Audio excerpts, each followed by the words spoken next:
Yes, yes. Thank you for tuning in. It is the live RRT Boxing Show. So live, so live. No notice. So if anyone comes in, we just seeing, growing the show, seeing what happens, seeing how it helps. So we'll see who comes along, and when you do,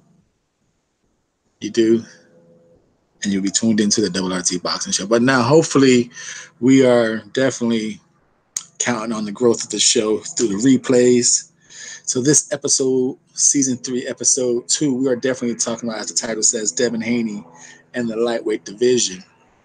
Now, the year 2019 is going to be a very slow start for the lightweight division. So it's a good opportunity for Devin Haney and what few lightweight fights there are. Now, these fights are like bottom tier ranked people. It's going to be an opportunity for them. They can either promote themselves, really do good showcases in their fights, because for the first quarter of the year, this is all there is for lightweights. So there's only about 4 fights, because the top division, the cream of the crop, they either fought last year, they fought at the last third of the year, so they're still in their recovery, vacation time, or negotiations behind the curtain time. But as of right now, we are going to be talking about 4 fights, 5 fights. I'm sorry, excuse me. Right here on the RRT Boxing Show, we make errors because we're human, just like you, believe it or not, just like you.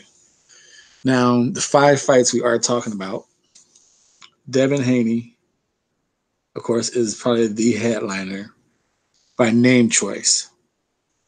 Then you have 4 more thrown in. You have the number 14 by the IBF, Gustavo Lamos. He's coming in with the IBF Latino. That's the 12th. You have Emmanuel Tago making his Del Bella debut signing. That's the 26th. Then you have February 2nd and February 16th. We'll get to those later. But just for the month of January, that's the lightweight division. And you probably would say Devin Haney got this fight coming up. It's a nice, undefeated, low-tier boxing champion in Donjini. Devin Haney should be able to use his footwork, his in-and-out jabbing, body work. The guy punches wide. He can go back and forth, back foot or front foot, but he just punches wide. He's like a little hiccup to his delivery. Haney should be able to pick it apart, get some rounds in, and then should be able to finish him with some body work. Like I said, and that right there is Devin Haney, number 10 by the WBC, number 8 by the WBA, and number 10 by the IBF. And then we will come back and finish talking about Devin Haney, because he's probably the hottest name who has a chance to really carry the lightweight division for the first half of the year. So that's it. We'll come back to him. The 12th, Gustavo Lamos, he's only ranked by the IBF. He's getting the Latino champion. He's definitely work in progress. So you got Emmanuel Tago, the Game Boy. For those who haven't known, if you just want a quick character, I guess you could say, to me, he boxes better, but if you want a character, you might say he's the Ghana Harry Davis, very flashy with his mouth, talks it, but to me, he's a little better boxer overall, the Game Boy, if you haven't seen him. He will be going for the vacant IBF International. So again, he's number 12, Emmanuel Tago. Gustavo Lemos is number 14. and Devin Haney is number 10. So the IBF lightweight division is going to be really, really active in the not just in January, but for the first quarter of the year. Like I said, this is as of right now what's listed on the BoxRec schedule. And you're saying like what's the rest of the people doing? You know, you got Mikey Garcia, he's tied up WBC champion. Vasyl Lomachenko, the WBO and WBA champion, he just fought Pedraza. So who knows what's coming next for him? Pedraza's number 5 in the WBO. Who knows where he's going? You got IBF champion. Speaking of that, that's vacant, but that's being fought on February 2nd. That's between Richard Comey, who's number 1, and number 3, Shaniziv.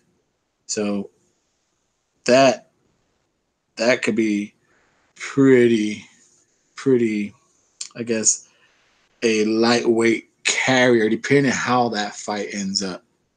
Depending on how that fight really ends up. Because both those fighters, Richard Comey and Shinivi, in the WBO, they're ranked number 3 and number 7. So the rankings and the lightweight division should shift just a little bit for the mid-tier levels. Because I said, first quarter of the year is like the highest fight is going to be Devin Haney at number 8. Besides Richard Comey and Shinivi, of course, for the IBF belt. Devin Haney, number 8 for the WBA. He's the highest person fighting. And then you got finishing the February 16th, you got number 13, Francisco Panteria. You know, if the name sounds vaguely familiar, he just did that upset against Louis Ritson. You know, he's in the number 13 at the WBA. Got himself a nice little spot. You know, number 12 by the WBC. So he possible could tie himself into a Devin Haney, because that's the only one. But not really, because why would Devin Haney want to be looking backwards, you know? He's going forward. Now, again, those are the only lightweight division fights that's happening. Haney versus Indangini, Gustavo Lemos versus Guerrero so that's the 10th and the 12th, and Tago versus Gustav for the vacant IBF International. That's all in the month of January. And again, those 3 fighters, Haney, number 10, Tago, number 12, and Lemos, number 14, all ranked in the IBF. And that's for the quarter of the 2019. Hot action right off the back for the bottom tier of the IBF. So expect some type of shift going on in the rankings right there. Then that's it. And then this is just it. This is it. February 2nd and 16th. Comey versus Cheney for the vacant title. And then the WBC 12 and 13 and WBA 12 and 13, Francisco Patera versus Pite. And that's for the EBU lightweight. And then from there, lightweight division is shut down. So this is a real opportunity for Devin Haney, because you figure most of those fighters ain't going to take an opportunity. Tago, perhaps, since he's with DeBella, he's number 8 at the WBO. He's number 12. Perhaps if Richard Comey could win that fight, he can get like a voluntary or some type of fight with Tago. Comey has worked with PBC and that a whole chain of connections. That'd be a nice country type man fight. Tago versus Comey for an IBF title. That could be possible. So Tago fighting on the 26th could be a big picture right there for Comey. No one's really talking about it. What country are those guys? I think they're Ghanaian. I know Tago's Ghanaian. I forgot what Comey is, but that could still be a hot fight. And you figure with Mikey Garcia being gone, he's going to be, and the way the WBC operates, you got number 1, Luke Campbell, and number 2, Zor Abdullayev. He's like a Russian who's 10-0 with eight knockouts. So I'm taking a guess he's a fast track, deep amateur guy. We'll check him out.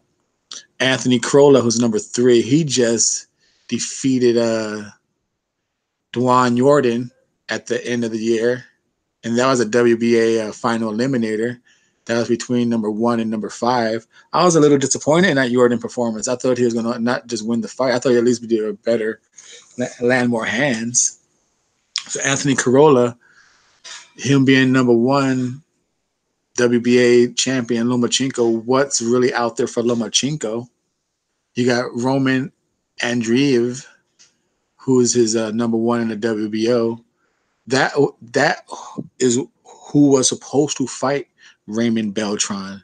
Remember, before Pedraza stepped in, it was supposed to be Roman Andreev, but I don't know if he got some type of skin virus or sick or something. Don't quote me on skin virus. I don't want to spread rumors that he's a fucking like a zombie and shit.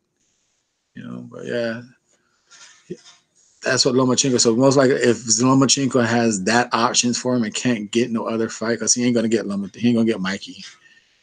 So most likely he's gonna take the Anthony Corolla fight, the number 1 WBA, get some money. Maybe I don't know if that's gonna go.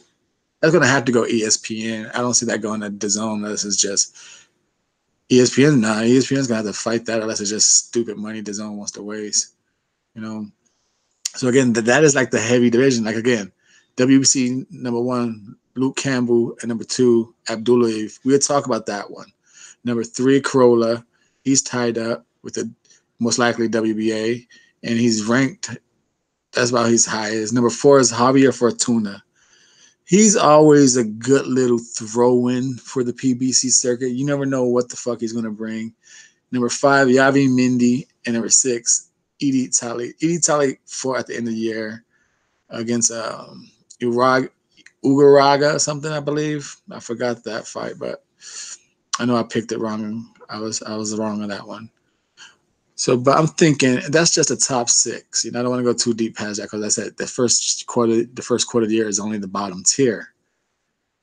So out of the WBC top 6, Luke Campbell and Abdullayev, you figure with Mikey Garcia being gone and the way the WBC operates, they're gonna throw in some type of interim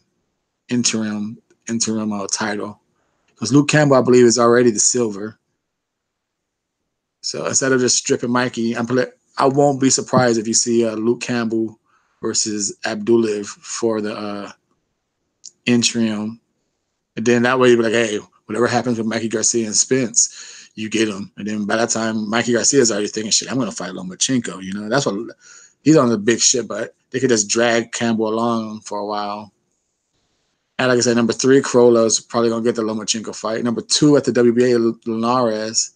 I think he's fighting soon. I forgot. I believe at the end of I believe so.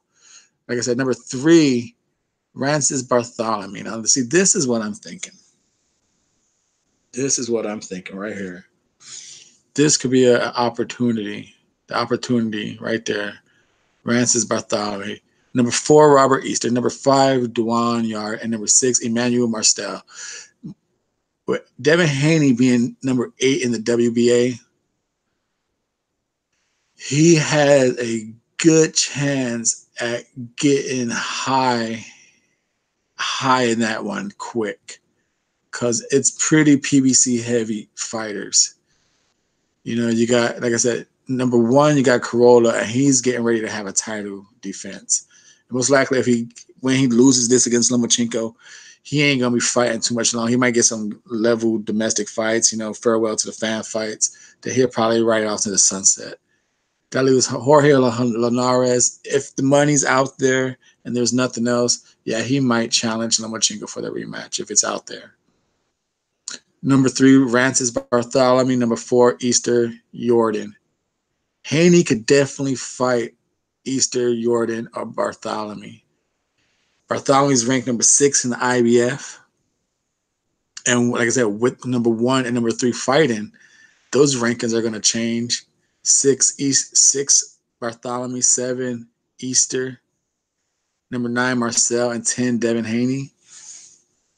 So it's if you see what can possibly be built up here, and like I said, and the Lomachenko got these brackets here. Number one, Andreev, two, Giesta, three, Chino. Like I said, he's fighting for the title, so he's gonna drop. Number four, Japan's Akao Kawawa. He's a 37-year-old, so he ain't probably gonna trying to get too dangerous in the ring. He's gonna, I think, ride it out. Number five, Jose Pedraza. Number six, Ray Beltran. Number seven, Komei, and he's fighting for that IBF. So it's gonna change. You got the Game Boy Tago right there, number 8 for the WBO. So this is an opportunity.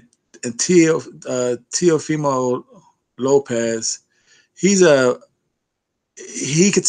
type of person who could take advantage of this moment, as long as it's not, because he does shit that's memorable, you know. Devin Haney, he needs to talk a little more, or remember when he was talking about the Robert Easter fight? Robert Easter wasn't saying shit because he was like, I'm a champion, I don't do it backwards.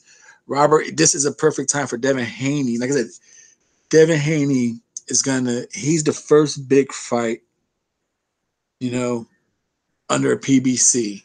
He's gonna kick the year off.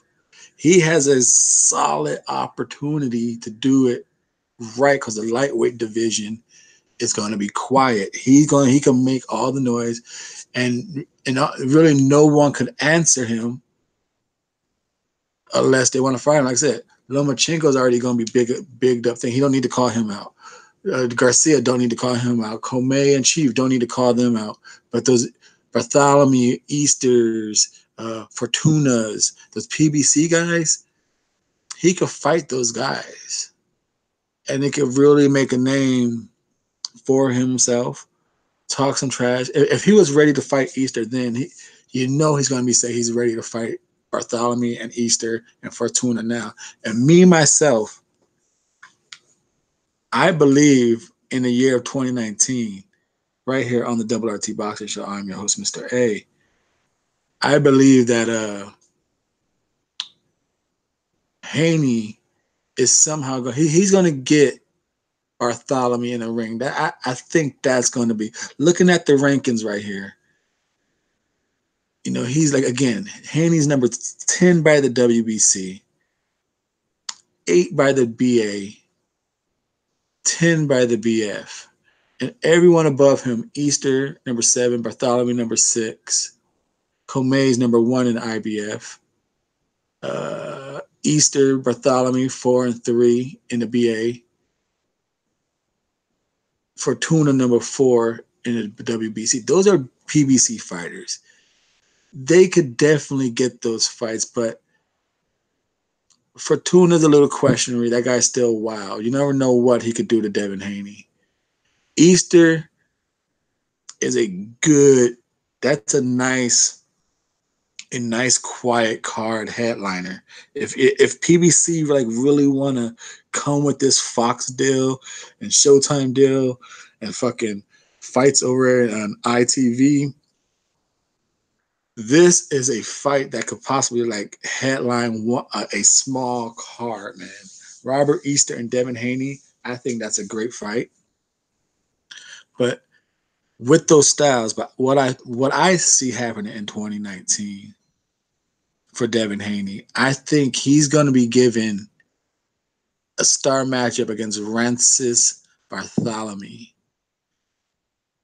And I see Devin Haney, because Bartholomew has not been looking pretty solid himself lately.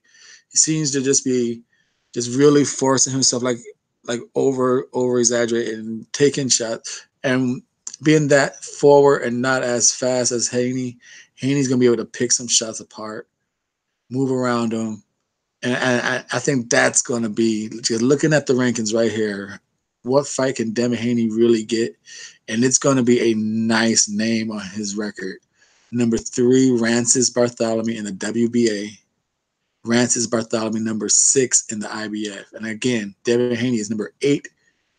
So that's 8 and 6. I mean, excuse me, that's 8 and 3 in the WBA. And that's 10 and 6 in the IBF. That is pretty nice for Devin Haney if he can get that name, Rancis Bartholomew. And there's no reason why he can't. No reason why he can't make that fight. He's his own promoter. Now, it's going to be if Rancis could take that fight. But I'm pretty sure, hey, Al Haymon could step in and help that out a little bit, you know. You know, like hey, Uncle Al, you know, thank God for Al Haymon. You know, remember I like to thank Al Haymon for stepping in and helping me fight Rancis Bartholomew. That's why they say thank you. You know, Devin Haney, his own promotion. He's trying, you know. But to get that big fight, he's going to need a little thanks from Al Haymon. Hey, thank you for making that fight happen, man. I couldn't quite pay for that card, but you put that card together and you got me money. Thank you. Because if you notice, this card, you got to remember, Devin Haney, he's putting this card together, folks. This is his little Devin Haney Promotions. How much is it his, you know, what's his team doing? But this is the card. Of course, he is the headliner. And we'll just go to top 5 fights. You know, Blake Franklin, 12 and 10-2, taking on Chris Gray, 13 and 22-1. Then you got Dominic Wade. Yes, folks, Dominic Wade is making his return, 18-1 against a TBA. Ruben Villa, 14-0 against Ruben Cervera, 10-0. Frank Sanchez, Freer, and Willie Jake Jr., 10-0, 8-1-1. And then headlined by Devin Haney. Now, hey, maybe I don't know him. Maybe you guys know him. Maybe say, hey, that's a pretty good prospect card. Hey, I'll stand corrected. But that, you know, he might need to say a thank you, Uncle Al, to get a Rancis Bartholomew fight is all I'm saying. But I think that's definitely a winnable fight for him. I think that's a great fight for him. And if he can really get that by May, a quick turnaround, because if we could say when is the last time Rancis Bartholomew fought? Oh man, I can't recall that at all, but he wasn't looking so great, folks. But like I said, you got the WBC, they ain't gonna have no action. Like I said, Anthony Corolla at number 3. Why would he chill at number 3 when Lomachenko is gonna need an opponent and Corolla just won a fucking eliminatory? So you know Eddie Hearn's gonna get that fight. He's dying to work with Lomachenko. He's gonna Yes, he's gonna try his hardest to get that shit on the zone. You know, like he's gonna really beat out ESPN, but he's gonna try his ass off. So WBC, like I said, I see an interim title between Luke Campbell and Abdullayev. IBF, Komei and China, you've got it tied down. Masayuki Nakatanini at number 5. He just knocked out Hurricane Fortuna. That I was surprised I saw that. I'm not too surprised considering that Fortuna's a little reckless, but you know, Masayuki got him, stopped him. But then, like I said, we didn't even discuss. We haven't discussed much of Tago. Is it possible? Like I said, Tago, I don't know if they signed him to really get it going. I don't know if they signed him just to get a nice money fight with Richard Komei because they got Komei connections. Because Tago and Haney, that could be a nice serve up, you know, possible, you know, build up Tago, let him fight Haney, but that's a tough fight. Tago's a pretty crafty guy. At least he's going to get tested now, being in a really, he's definitely going to be in a different competition, different pool. You know, he's definitely going to have a different pair of floaties on. If you know, if not, he's going to sink. You know, he might have to change his floaties. We'll see what he got. Because he got, again, he's number 12 in the IBF. Emmanuel Tago, the Game Boy. We talked about Devin Haney at number 10. Emmanuel Tago, if he wants to come out and make a splash, this is a perfect opportunity. Again, the lightweight division is only 5 fights for the first quarter of the year. Tago can make some noise. He can somehow, because Robert Easter is going to need somebody. Robert Easter is going to need somebody. It's going to be hard for Robert Easter because you're going to have Devin Haney. If they want to push Tago, you know, they said someone's going to get Rancis Bartholomew, and Robert Easter needs an opponent. He right now cannot afford for Devin Haney to start calling him out again, because right now the way boxing's going, everyone's doing these daring the great to be fights. People, if right now, if Devin Haney calls out Robert Easter, the fans, boxing media, everyone will eat it up. Before they were like, okay, yeah, Devin Haney's calling out Robert Easter. He's just talking that Mayweather gym shit. He's feeling himself, you know. It got a little murmurs. Can Haney do anything? But now that Haney's looked the part, he obviously the dude has the skills. All you worry about is when is that grown man strength going to start to develop with him? The skill for skill. You know, you can always question anyone's chance, especially like I said, I think he's at 19. So what can the human body at 19 take? You know, we don't know what his is gonna take, but for skill, Devin Haney definitely like, okay, maybe that dude can hang with Robert Easter. I think he did. I think he defeats Robert Easter. I think he's way too. I think the dude has so much butter on his boots. You know, I think he could do it. I think Robert Easter is a very stationary fighter. Robert Easter might have the height and the range to make a more powerful fight with some punches, but I think the movement and the placement of Haney's shots will definitely get him going. So then you fight in Tago. I don't see Tago being. I think that's too much of a chance for Robert Easter. It's too much of a mystery fight, and Tago won't be built up to a bigger money fight. I think they're gonna try and use Tago maybe like a top ranked try with Isaac Dogbe, try and reach that market, the Ghanaian market. Like I said, Dogbe was a very hot attraction in the Ghana market. You know, he's good. The dude was a beast, but his boxing was very limited. You saw that Tago maybe doesn't fight as aggressively, you know, maybe doesn't, like I said, he's a little mouthy or he's a little smart with the lip, you know, likes to get little rumbles in the media circuit. So he gets booed. He gets, you know, comes in flamboyant. If you guys haven't watched him, go check some videos out.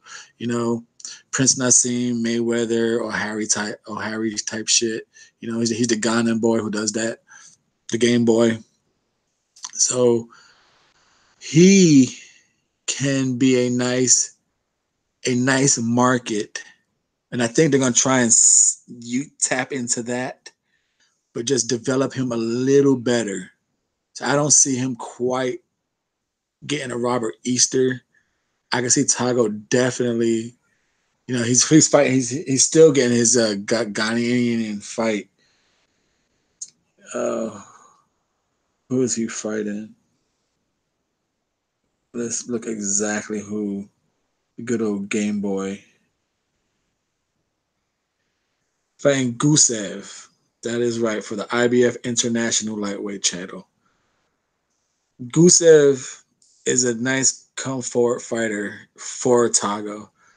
We're going to find out exactly what Tago has. If, like I said, this fight right here, this is a nice setup fight for Emmanuel, the Game Boy. If he's serious about his career, signing with DeBella, if they tapped into his head and said, like, hey, this is what we got planned for you, this is how it's going to look for you, And they set him down. They said, okay, listen, game boy. The first year of 2019, this is how it's looking.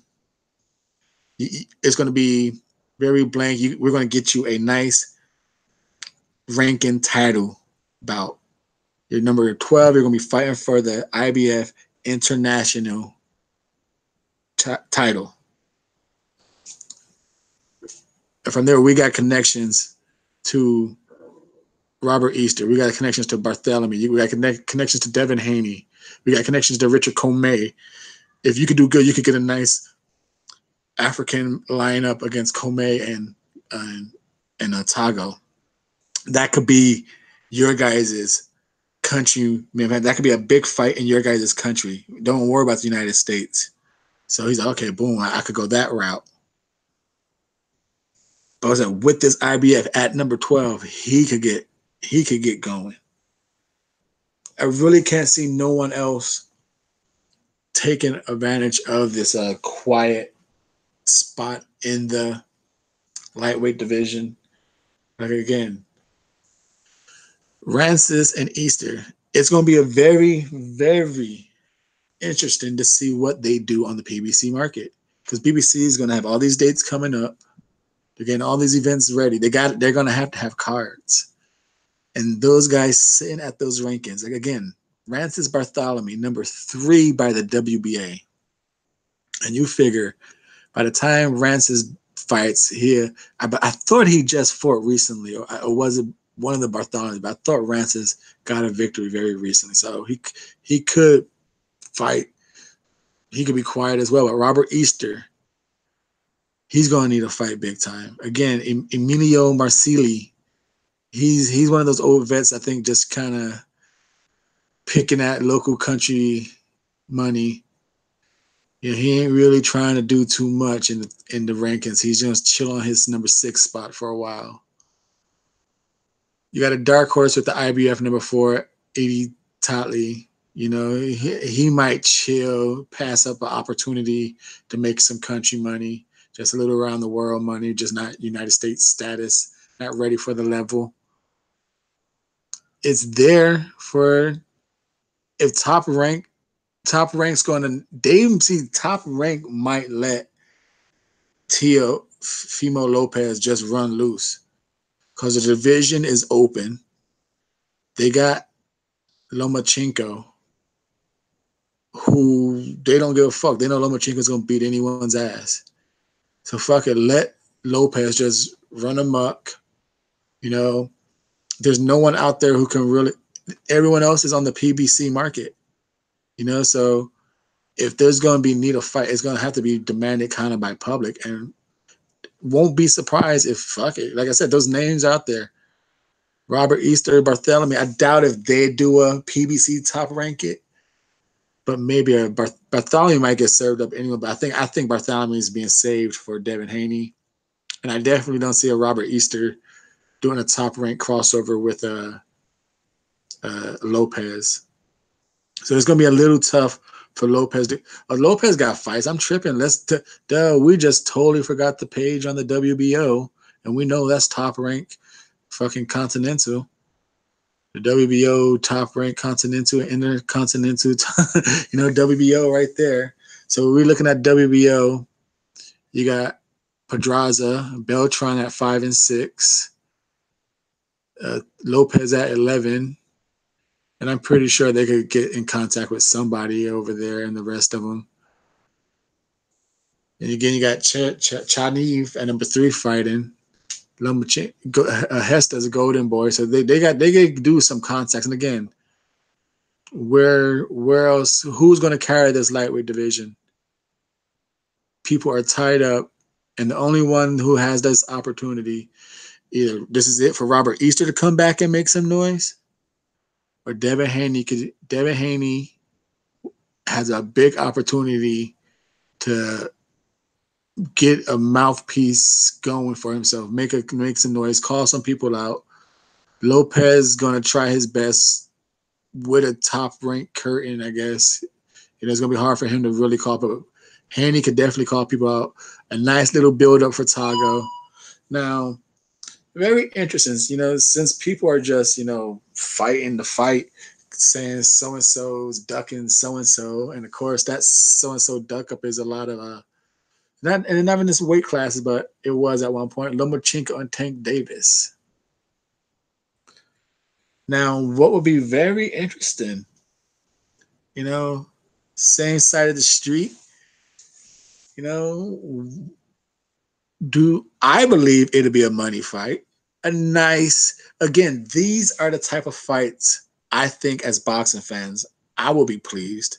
And I'm pretty sure the audience, yourselves, will be pleased. You know, we'll see back on the replay how many people are pleased with some thumbs up.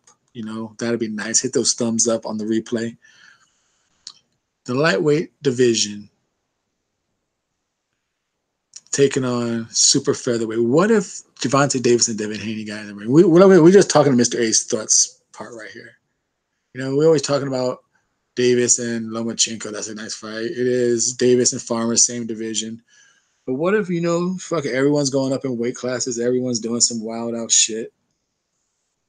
What if Devin Haney and Tank got a fight on? Would you guys be interested in that? If, of course, if it's like, you know, Tank is dead, we know Tank is the, you know, got proven what you want to see. What if Devin Haney just like, yo, he beat this next, he beat Indangini. Then he goes, say he beats Bartholomew. He steps up his next fight in like May, April, and fights Bartholomew. He beats him. And then all of a sudden he beats he beats Javier Fortuna. Like, oh shit. He beat Javier Fortuna. Would you want to see him fight Tank if he called Tank out? Like, oh shit, he's calling Tank out. And Tank like, oh, you ain't ready for me. And he just, no, fuck that. I want to fight Tank. You know, or you'd be like, oh, he's calling a smaller one out. Because, you know, he would be the heavier man calling out small Tank. It'd be crazy. But that is it. That's a nice quick talk for the lightweight division. This is the RRT Boxing Show. I'm your host, Mr.A. Devin Haney in the lightweight division, season 3, episode 2. Enjoy the replay. Hit those thumbs up. See you on the next one.